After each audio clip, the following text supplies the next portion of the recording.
আমি তদন্তত এটা কথা গম পাইছোঁ যে ব্যক্তিগত আৰু পৰিয়ালগত কিছু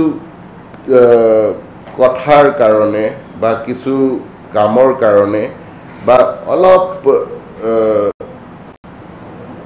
তেখেত খুব মুডি আছিলে, গতিকে কিছু কথাত তেওঁ আঘাত পাইছিলে। সেই আঘাতৰ কাৰণ তেখেতৰ যি নিজা পৰিয়ালো হ'ব পাৰে বা আন কোনো ব্যক্তিও হ'ব পাৰে।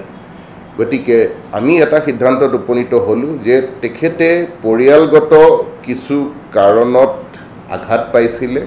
আৰু সেই আঘাত পাই তেওঁ ঘৰৰ পৰা স্বইচ্ছাই ওলাই গৈছে আৰু ওলাই যোৱাৰ পিছত আমাৰ CCTV ফুটেজে যিটো দেখুৱাইছে আৰু ট্ৰেকাৰ ডগে স্নিফাৰ ডগে যিটো দেখুৱাইছে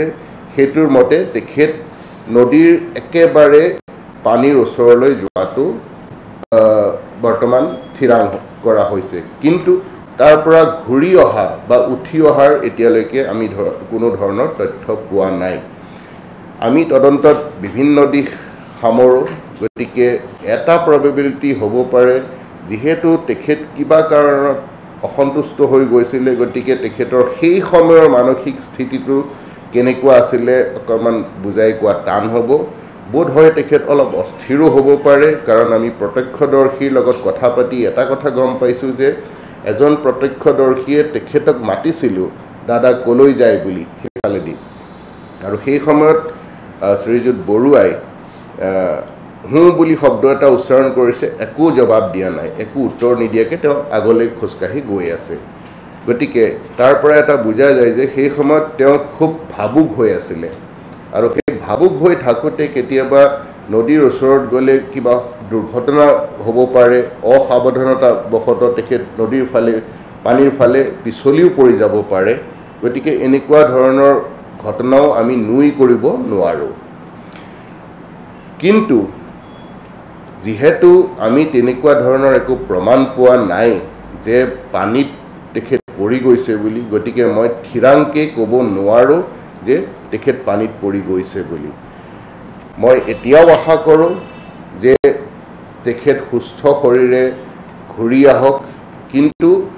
পানীলৈ যোৱাৰ পিছত তাৰ পৰা উঠি অহাৰ প্ৰমাণ কিন্তু সেইটোও আমি পোৱা নাই। গতিকে এই মুহূৰ্তত পুলিচৰ তদন্তৰ ওপৰত নিৰ্ভৰ কৰি মই এটা কথা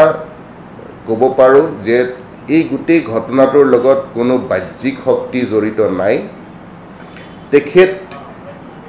কিবা এটা ব্যক্তিগত আৰু পৰিয়ালগত কাৰণত মনত আঘাত পাই তেখেত ঘৰৰ পৰা স্বইচ্ছাই ওলাই গৈছে আৰু ব্ৰহ্মপুত্ৰৰ নদীৰ গৰাত নামি যোৱাৰ প্ৰমাণ আমাৰ হাতত আছে। উঠি অহাৰ প্ৰমাণ কিন্তু এতিয়ালৈকে আমাৰ হাতত নাই। মই এতিয়াও আশা কৰোঁ তেখেতে যাতে সোঁশৰীৰে সুস্থ অৱস্থাত থাকক, কিন্তু মই বাৰে বাৰে কৈছোঁ যে তেখেত তাৰ পৰা উঠি অহাৰ প্ৰমাণ আমি পোৱা নাই। গতিকে সেই নদীত তেনেকুৱা আকস্মিক কিছু দুৰ্ঘটনাবশতঃ তেখেত পৰি গৈছে বুলি আমি সন্দেহ কৰি আমাৰ SDRFৰ কেইবাটাও দলে গুৱাহাটীৰ পৰা আৰম্ভ কৰি ডাউনষ্ট্ৰীমৰ যিমানকেইখন জিলা আছে সেই জিলাৰ ভিতৰত যি ব্ৰহ্মপুত্ৰৰ অংশটো পৰে তাত অভিযান চলাই আছে। কোনোবা তেনেকুৱা ধৰণৰ ব্যক্তিৰ মৃতদেহ পোৱা যায় নেকি সেইটো চাবলৈ, কিন্তু এতিয়ালৈকে এনেকুৱা ধৰণৰ কোনো ব্যক্তিৰ মৃতদেহ আমি পোৱা নাই। গতিকে মই এই মুহূৰ্তত আপোনালোকৰ জৰিয়তে ৰাইজক এটাই জনাব বিচাৰোঁ যে এই গোটেই নিৰুদ্দেশ সংক্ৰান্তীয় ঘটনাটোৰ লগত কোনো ফাউল প্লে নাই। তেখেত স্বইচ্ছাই ঘৰৰ পৰা ওলাই গৈছে, কিছু ব্যক্তিগত বা পৰিয়ালগত কাৰণত মনত আঘাত পায় আৰু ওলাই যাওঁতে তেওঁ খুব ভাবুক আছিলে। গতিকে সেই মুহূৰ্তত তেখেত ব্ৰহ্মপুত্ৰৰ গৰালৈ নামি যাওঁতে হাইকোৰ্টৰ বিল্ডিঙৰ পিছফালে কিছু আকস্মিক দুৰ্ঘটনা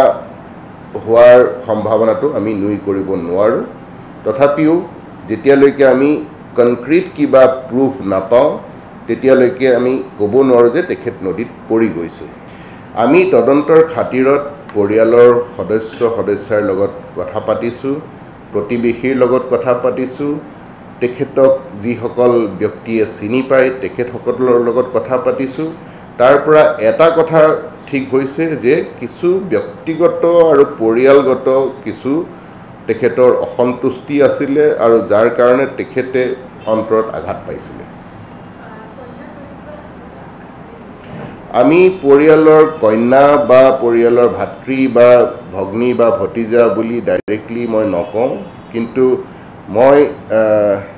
আমাৰ তদন্তই এটা কথা কৈছে যে তেখেতৰ ইমিডিয়েট ৰিলেটিভ যি আছিলে ইমিডিয়েট ৰিলেটিভৰ লগত কিছু কিছু কাৰ্যৰ কাৰণে তেওঁ অলপ আঘাত পোৱাটো আমাৰ হাতত তথ্য আহিছে মই আপোনালোকক নাম নকোৱাকৈ ইতিমধ্যে কৈছোঁ যে আমাৰ তদন্তৰ খাতিৰত আমি বহু ব্যক্তিৰ লগত আলোচনা কৰিছোঁ বহু ব্যক্তিৰ আমি সাক্ষ্য গ্ৰহণ কৰিছোঁ তেখেতসকলৰ ষ্টেটমেণ্ট লৈছোঁ গতিকে এই তাৰে এটা অংশ হিচাপে তেখেতৰ জীয়ৰীৰ লগত আজি মই যথেষ্ট সময় কথা পাতিছোঁ যোৱাকালি তেখেতৰ ভাতৃ শ্ৰীযুত দীপেন বৰুৱা দেৱৰ লগতো মই কথা পাতিছোঁ ভতিজীৰ লগত কথা পাতিছোঁ তেখেতৰ বন্ধুবৰ্গৰ লগত কথা পাতিছোঁ আৰু তেখেতসকলৰ ঘৰত উপস্থিত থকা আৰু কেইবাগৰাকী ব্যক্তিৰ লগত আমি কথা পাতিছোঁ গতিকে মই কোনো এজন ব্যক্তিৰ পৰা কি পালোঁ সেইটো মই আপোনালোকক ক'ব নোৱাৰোঁ কিন্তু এই গোটেই আটাইখিনি ব্যক্তিৰ লগত কথা পাতি কিটো সিদ্ধান্তত আমি উপনীত হৈছোঁ সেই বিষয়ে মই আপোনালোকক কৈছোঁ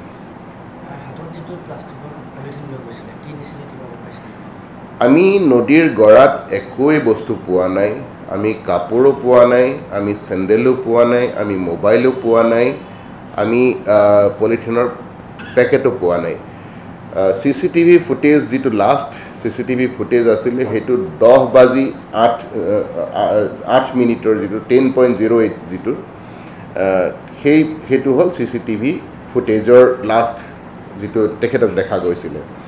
আৰু তেখেতৰ যিটো মোবাইল ফোন সেই মোবাইল ফোনটো অফ হৈছে 10.09 বজাত গতিকে লাষ্ট CCTV ফুটেজৰ পৰা সেই ব্ৰহ্মপুত্ৰ গৰাত নামি যাবলৈ 1 মিনিটো নালাগে গতিকে মোবাইল ফোনৰ যিটো লাষ্ট সুইচ অফ হৈছে তাৰ লোকেশ্যনটো হাইকোৰ্টৰ পিছফালে পাইছোঁ আৰু যিটো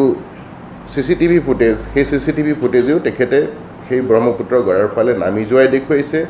আৰু আমাৰ যিটো ট্ৰেকাৰ ডগে তেখেতৰ ট্ৰেকটো আমাক দেখুৱালে সেই ট্ৰেকাৰ ডগেও সেই ব্ৰহ্মপুত্ৰৰ গৰালৈ নামি গৈ পানীৰ য'ৰ পৰা আৰম্ভ হৈছে সেই পইণ্টতে শেষ কৰিছে গতিকে এইখিনি হ'ল আমাৰ তদন্তত বৰ্তমানলৈকে পোৱা তথ্য